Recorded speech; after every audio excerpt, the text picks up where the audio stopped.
Então, para encerrar a nossa aula, eu vou conversar um pouquinho sobre algumas enzimas diferentes que nós temos, né? Então, nós temos aí as enzimas conjugadas, em que, se a gente está falando que são conjugadas, que nem tinham proteínas conjugadas, carboidratos conjugados, lipídios conjugados, ou seja, quando a gente fala que algo é conjugado, significa que é um grupo ligado a outro. As enzimas a gente sabe que são proteínas. Então, essa proteína ela vai estar ligada a uma outra substância. Então, a gente tem aí que, além da parte proteica da enzima, vai ter uma parte não proteica, chamada de grupo prostético. O grupo prostético é um grupo não proteico. A parte proteica é chamada de apoenzima. A enzima conjugada ela só funciona quando está ligada a esse grupo prostético. Ou seja, se não está ligado a esse grupo, não tem como ela funcionar, beleza? Então, a gente tem aqui a apoenzima, que é a porção proteica. Nesse caso, aqui a gente vai ter uma coenzima, que vai ser esse grupo prostético. Esse grupo prostético vai se ligar. Perceba que só vai ter um encaixe perfeito com o substrato quando esse grupo prostético ele entra. Aí sim vai ter uma reação de complementar a chave fechadura da ligação com o sítio ativo da enzima. Nós temos aqui também alguns tipos de enzimas conjugadas. Então, a gente vai ver aqui que esse grupo prostético, ele pode receber nomes diferentes de acordo com a sua composição. Então, nós temos, às vezes, esse grupo prostético chamado de coenzima.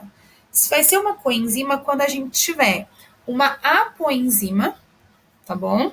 Uma apoenzima mais uma vitamina, tudo bem? Então, a apoenzima, que é a parte proteica com o grupo prostético, essa coenzima é uma vitamina. Então, vai ser uma vitamina associada à proteína. Então, nesse caso, você vai chamar de coenzima. Quando você vê esse nome coenzima, você vai associar diretamente que é uma enzima com uma vitamina. Se for uma substância inorgânica, a gente sabe que vai ser chamada de cofator, tá bom? Ah, desculpa, gente, aqui, ó, tinha falando assim, se for uma substância orgânica, o grupo prostético vai ser chamado de coenzima, e esse grupo prostético vai ser uma vitamina. Se for uma substância inorgânica, a gente sabe que essa substância vai estar ligada à apoenzima e vai ser chamada de cofator. Geralmente, esse cofator é um íon. Então, olha que bonitinho, a gente tem aqui a apoenzima, tudo bem? A apoenzima e o cofator. Então, aqui a gente sabe que esse cofator é um íon, tudo bem? Nesse caso, o substrato só vai conseguir se encaixar quando a apoenzima se ligar a esse cofator, ou mesmo se fosse uma coenzima, ela só conseguiria se ligar a essa coenzima. Nesse momento, tanto aqui no slide anterior, que tem o cofator ligado à apoenzima, e aqui que tem, aliás, desculpa, a coenzima ligado à apoenzima e o cofator ligado à apoenzima, quando assim, os dois estão juntos, unidos para receber o substrato, você vai chamar isso de holoenzima. Holo vem do latim de completo, então é uma enzima completa, tá bom? Nesse caso, não são as enzimas simples que nem a gente estava estudando, são as enzimas conjugadas com um grupo prostético e um grupo proteico. Outra questão importante é a questão da inibição enzimática. Às vezes é um pouquinho complicado de entender isso, mas vamos por partes. Essa inibição enzimática ela pode ser de duas formas, ou ela vai ser reversível ou ela vai ser irreversível. Às vezes vai acontecer quando no sítio ativo da enzima vai existir uma outra substância no lugar do substrato. Então, nesse momento, não vai ter formação do produto, porque às vezes a enzima, o papel dela vai ser fazer uma reação química, então vai ser produzir algo. Nesse caso, se tem uma outra substância ocupando um local na enzima, você não vai ver a produção de uma substância, você não vai ver a produção de um produto. Outra coisa, a inibição irreversível é quando existe uma ligação forte entre o inibidor, então é um inibidor que chega ali e toma conta para sempre, vamos dizer assim, do sítio ativo da enzima, tá bom? E vai impedir permanentemente que o substrato interaja com a proteína. Existem alguns medicamentos que são feitos, que são com esse funcionamento, tá? De inibição irreversível. De novo, vamos ver aí, nós temos inibição enzimática das duas formas, reversíveis ou irreversíveis. Nós temos os competitivos, nesse caso são os reversíveis. Você vai colocar uma substância que compete com o substrato original. Então, percebam que ele tem a forma antagônica, ele consegue se encaixar que nem chave fechadura na enzima, tudo bem? Então, nesse caso, como é um inibidor competitivo, ele só vai chegar lá e vai competir com o substrato, mas ele não vai ocupar para sempre a enzima. Outra coisa interessante é que por mais que esse inibidor ele consiga se ligar à enzima, olha que coisa maluca, né?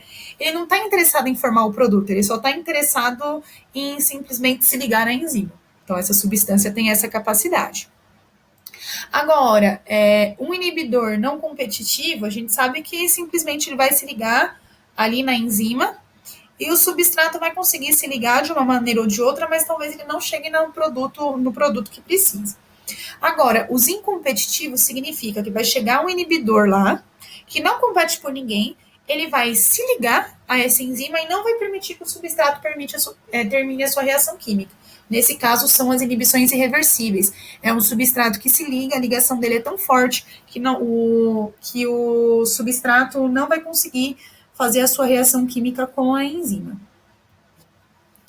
Nós temos também as enzimas alostéricas, em que o sítio ativo delas é denominado alostérico. Por quê? Esse sítio não recebe o substrato, ele não estará diretamente ligado à atividade catalítica, e esse sítio é chamado de reguladores alostéricos. Eles vão se ligar aos sítios alostéricos, promovendo uma alteração na estrutura da enzima com a finalidade de aumentar ou diminuir a atividade da catálise. Então, vamos observar esse esquema. Aqui, pessoal, o que nós temos?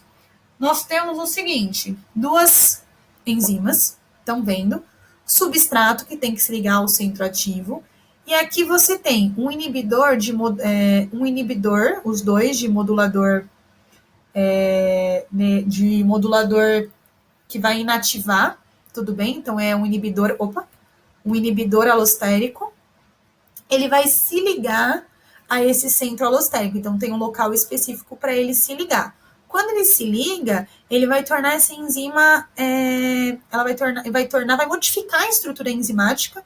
Então, olha o que ele vai fazer aqui no sítio ativo. Ele vai mudar esse sítio ativo e o substrato não consegue mais se ligar nele. Aí, nesse caso, é a forma inativa. Na forma ativa, o que vai acontecer? Olha que legal. Essa enzima não tinha o formato do substrato. Então, olha que bonitinho. Esse ativador, que é um modulador positivo, é um ativador positivo, ele vai se ligar no centro alostérico, que está preparado para recebê-lo, que nem um sítio ativo, tá? Ele vai se ligar aqui e o centro ativo dessa enzima, ele vai se modificar, a estrutura desse centro ativo vai se modificar, formando um centro ativo parecido com aquele substrato. Então, olha que bonitinho. Essas enzimas alostéricas são enzimas, então, que podem sofrer ou atividade de inibição, ou atividade de diminuição ou de aumento de sua atividade. Então, nesse caso, para diminuir, a gente viu um inibidor alostérico que vai entrar no sítio alostérico e vai fazer a modificação, uma modificação que não vai dar mais para encaixar no substrato. Ou você pode ter o ativador alostérico, e esse ativador alostérico ele vai fazer com que a enzima que tinha um formato transforme, modifique a sua estrutura e passe a ter um formato do substrato para ligar com chave e fechadura. Gente, todas essas partes finais, tanto de cofator, quanto de coenzima, quanto de enzimas alostéricas, são importantes a nível de conhecer mesmo. Mas geralmente não vai cair para você tanto no vestibular. Só que assim, gente, é importante que a gente associe isso com a lembra das vitaminas, dos sais minerais. Quando a gente fala que eles são micronutrientes, mas por mais que você tenha que ingeri-los em menor quantidade, olha como eles são importantes para fazer o funcionamento do nosso corpo.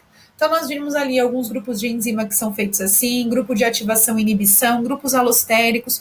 Todos esses grupos dependem obrigatoriamente da ação hormonal, dependem obrigatoriamente dos sais minerais e vitaminas para funcionarem de uma maneira adequada. Por isso que apresentar uma alimentação equilibrada é fundamental para a homeostase do corpo. Com isso, nós terminamos aqui o nosso capítulo 6, tudo bem? Quero que vocês façam a aula 6 de Biologia 1. Eu vou mandar um artigo para vocês, não hoje, mas eu vou mandar esse arquivo na quinta-feira à tarde. Esse arquivo vai ser um para cada aluno e eu quero que vocês façam algumas anotações acerca do tema. Então, eu vou colocar ali algumas coisas sobre enzimas para vocês estudarem, sobre proteínas também. Tudo bem? Então, é isso. Queria agradecer vocês E muito obrigada. Aí vamos fazer essa lição, corrigir. Lembrando, como eu falei para vocês, que eu vou colocar exercícios a partir de agora daquele livro de vestibular.